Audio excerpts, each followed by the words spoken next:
So, in signal processing we will often have to encounter with limits, sequences of functions, series summations, and in fact each term in the series could be a function, so on and so forth, right, functional series, etc.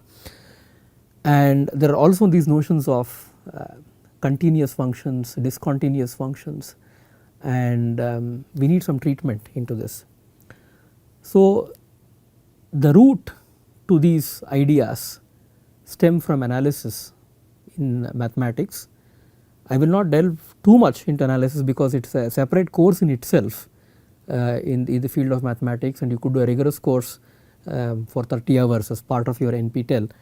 But I will just briefly give you some ideas about continuity, convergence, etc. As part of the discussions here, which is going to be useful in your understanding of some of the signal processing ideas. Okay, let us first talk about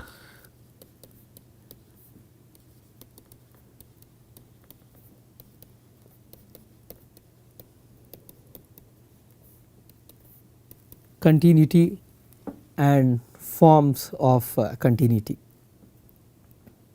Right. Now, consider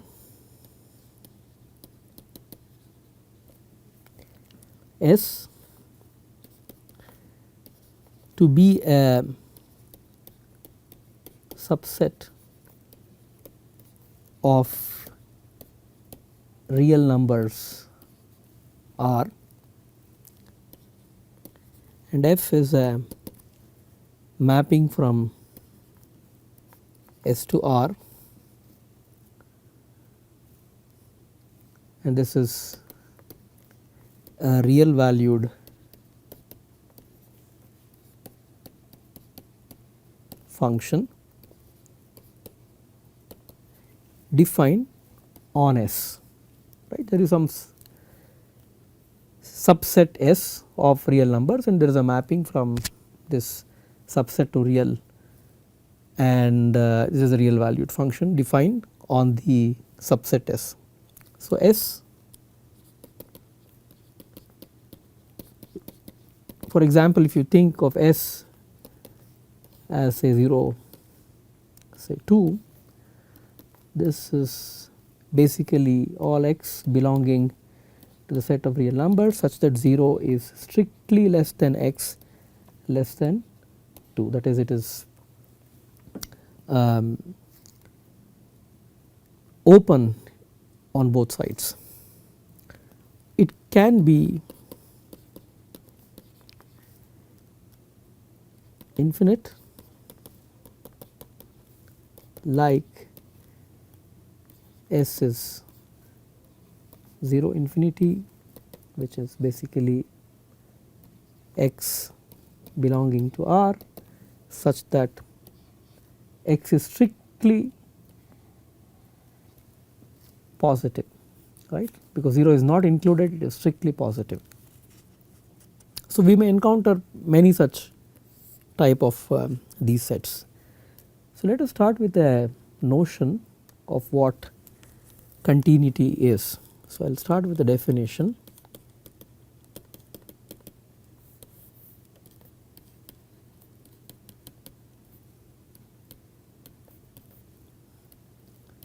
For some function to be continuous on this subset. Okay. The function f is said to be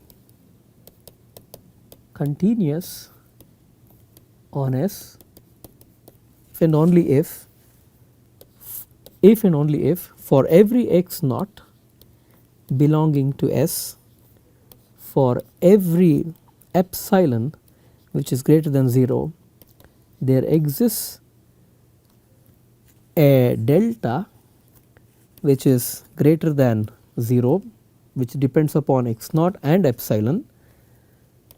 For every x belonging to this subset, the following holds that is if x minus x naught absolute is less than delta, this implies the absolute value of f of x minus f of x naught is strictly less than epsilon, and it is not continuous on S if this is greater than or equal to epsilon. There is a notion of, I will go to the next slide. There is a notion of uniformly continuous. So, I call this concept as uniformly continuous.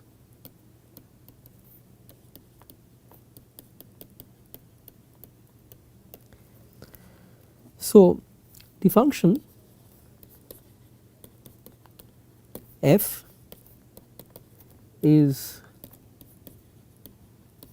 uniformly continuous on S if and only if for every epsilon greater than 0 there exists delta greater than 0. That means delta is depending only on epsilon, right, and then you choose points x naught belonging to S and x belong to S, choose these 2 points. If absolute of x minus x naught is less than delta, this implies that absolute of f of x minus f of x naught is strictly less than epsilon. Now, you have to sort of be careful how the definitions are worded very carefully. So, in the case of uniformly continuous, you choose first an epsilon greater than 0. So, I will just write it down in red here. So, we choose epsilon greater than 0 and we let some delta, which is basically delta which is a function of epsilon, then you choose x naught belonging to S and x belonging to S. You assume that the absolute value of x minus x naught is less than delta, and this implies that absolute value of f of x minus f of x naught is less than epsilon. This is the English way of writing things. This is a little more mathematical way of writing things. So, I think you have to observe very carefully that in the order, I first for every epsilon greater than 0 I choose delta which is greater than 0, and this delta depends upon epsilon and not really on the point, right. So, just going back one slide where we define continuity property on this subset. So, here the difference is as follows. So, here we choose x naught belonging to this subset, then we choose epsilon which is greater than 0 and we let delta which is basically a function of both the point x naught and epsilon. Observe this very careful point that it has to depend on this x naught, on this point, delta depends on this point, and then you choose some x belonging to S and assume that x minus x naught is less than delta, and if you assume this with all these conditions, this implies the absolute value of f of x minus f of x naught is strictly less than epsilon. So, at least we got an idea of what is continuous and what is uniformly continuous, right. Let us look at some examples towards this understanding.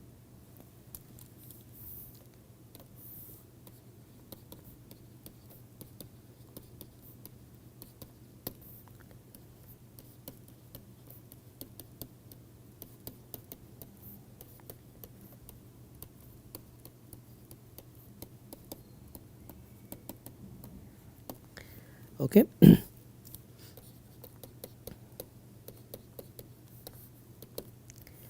Let this subset be the real line itself. Choose the mapping to be mx plus c. Okay. Let us examine if f is uniformly continuous on S, right. So, what do we know, what do we need to do here? So, first we choose some epsilon which is greater than 0, because we have to examine uniform continuity. So, we first choose some epsilon which is greater than 0. Let delta be epsilon upon m. I will tell you why we choose this m. I mean, at the moment just trust me and things become very clear. Choose x naught belonging to R, choose x belonging to R, assume x minus x naught is less than delta. Now, consider mod f of x minus f of x naught, this is mod mx plus c minus mx naught plus c, which is, so I will assume that m is just to make things a little easier, I will assume m is greater than 0 and m naught equal to 0, so that this is taken care of. Now, this is m times mod x minus x naught, and this quantity is, if this is basically m times delta, and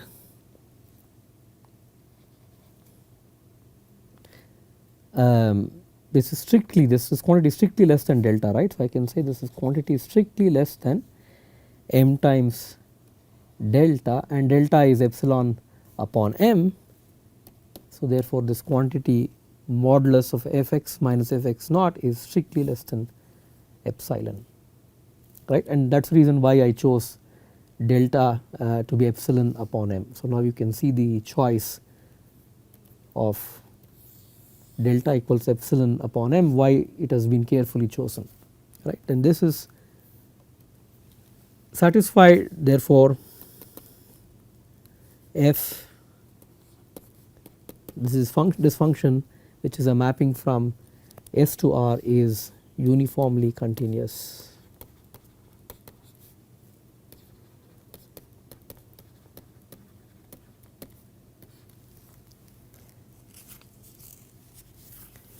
Okay. Let us take another example.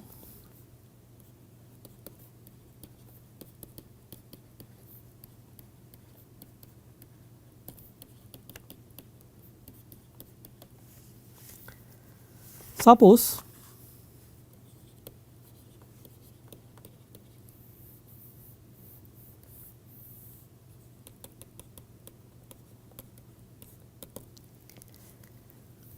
S is given by x belonging to the set of real numbers such that 0 is less than x less than say some 2 and f of x equals x square. Let us examine if f is uniformly continuous on S. So, it is straightforward, let us just work through these steps here, right. So, what we have to do is we have to choose some epsilon which is greater than 0, let delta be epsilon upon 4. I will tell you why this thing appears like this. Then we choose x naught belonging to S and x belonging to S. Okay. Now 0 is less than x naught less than 2 and 0 is also less than x less than 2. Therefore, if I add these two intervals, 0 is less than x naught plus x, this is less than 4. Okay. Now, let us assume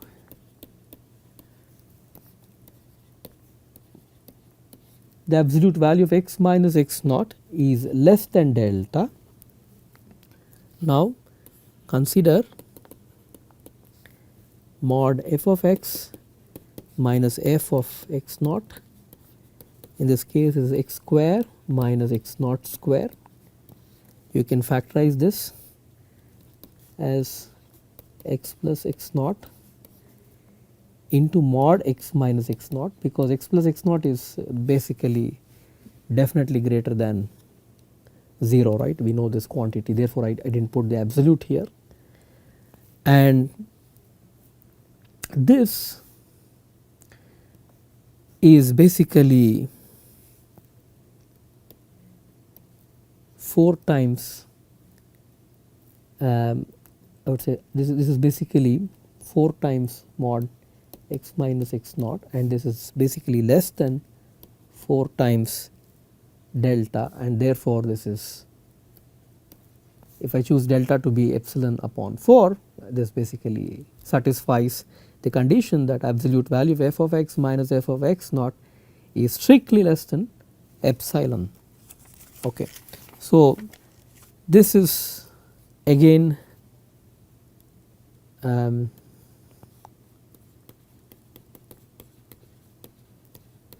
uniformly continuous.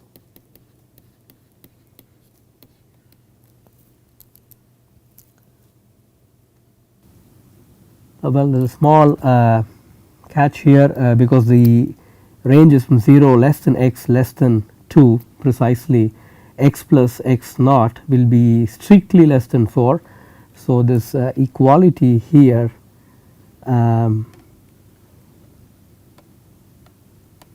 would have to be an inequality which is strictly less than, I mean, this is something to note.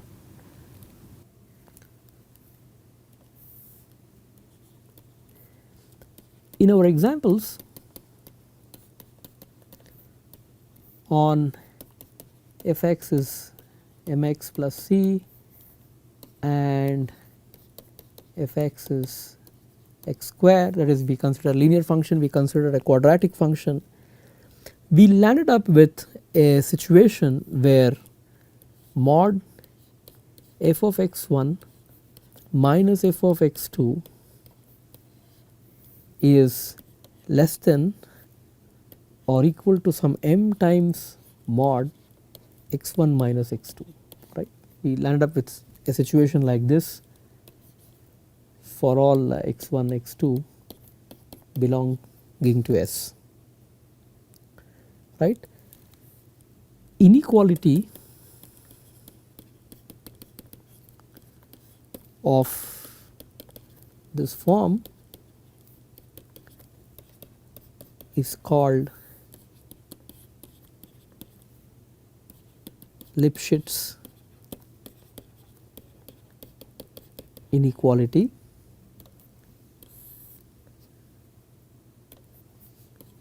and the constant m is called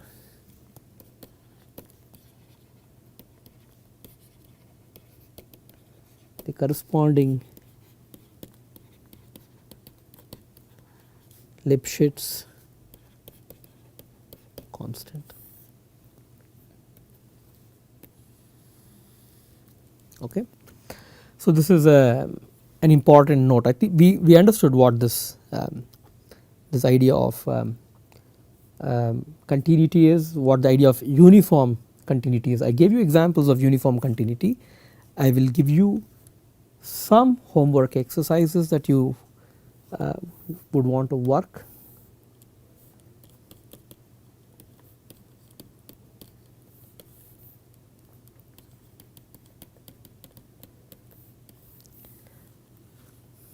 First, examine if f of x equals x square is